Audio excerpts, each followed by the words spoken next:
हरिओम. शिवरात्री महत्वाची का आहे?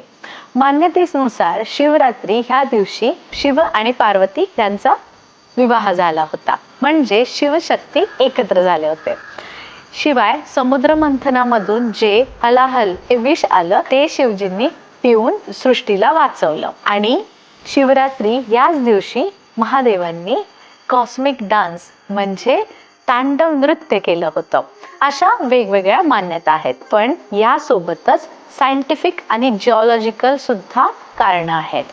या काळामध्ये झालेलं काय असतं, पृथ्वी ही नॉर्दर्न हेमिस्फिअर कडे टिल्ट झालेली असते, ज्यामुळे नॅचरली आपल्या स्पाइनचा फ्लो हा अपवर्ड झालेला असतो, ज्यामुळे आपल्याला आपल्या कुंडलिनी अवेकनिंग साठी हेल्प होत असते.